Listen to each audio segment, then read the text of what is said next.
Welcome to a special holiday season edition of Talking About Kids. I'm your host, R. Bradley Snyder, researcher, activist, and author of The 5 Simple Truths of Raising Kids. Talking About Kids is sponsored in part by the Arizona Department of Health Services Must Stop Bullying campaign through its Title V Maternal and Child Health Program. For more information, go to muststopbullying.org. Thursday, January 4th was the first day back from winter break for students at Perry High School in Iowa. At approximately 7:30 a.m. during the school's breakfast program, a 17-year-old student opened fire, killed one student, and wounded 5 other students and faculty. Now, you might have thought that this was the first school shooting of 2024, but it wasn't. Education Week defines a school shooting as an incident where a firearm was discharged, where any individual other than the suspect or perpetrator has a bullet wound resulting from the incident, an incident that happened on a K-12 school property or on a school bus, and that occurred while school is in session or during a school-sponsored event.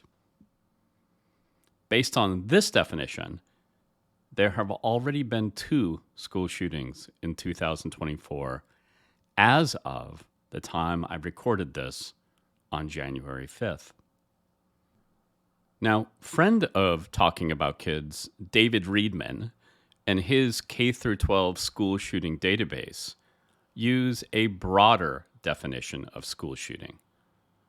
David documents when a gun is fired or brandished, which is when a gun is pointed at a person with intent, or when a bullet hits school property, regardless of the number of victims, the time, the day, or the reason.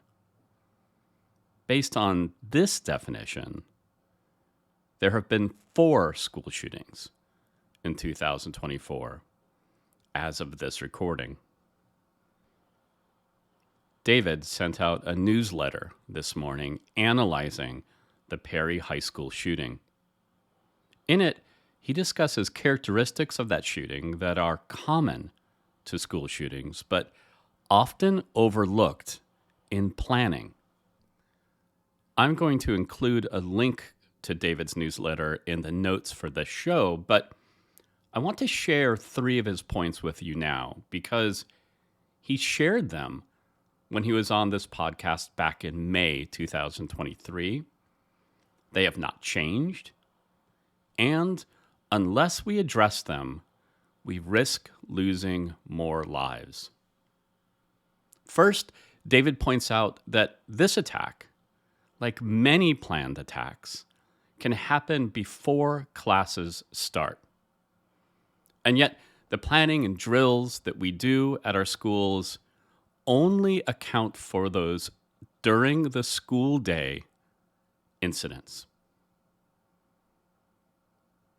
The other thing David points out is that most shootings at schools don't take place inside a classroom. And yet, that is exactly how we plan for them, as if they are taking place inside a classroom while class is in session. And finally, maybe scariest of all, school shootings are often planned as both shootings and bombings. The shooter in Perry High School had a bomb with him, and yet most schools opt to plan for barricading in place over evacuation.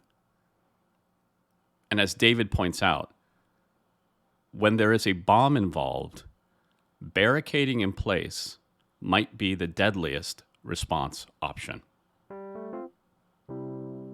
Thank you for listening. For more of the information I cite, please visit talkingaboutkids.com.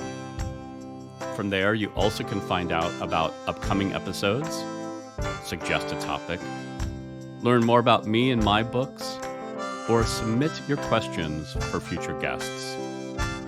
Our theme song is by The Senators. For more of their music, go to thesenatorsmusic.com.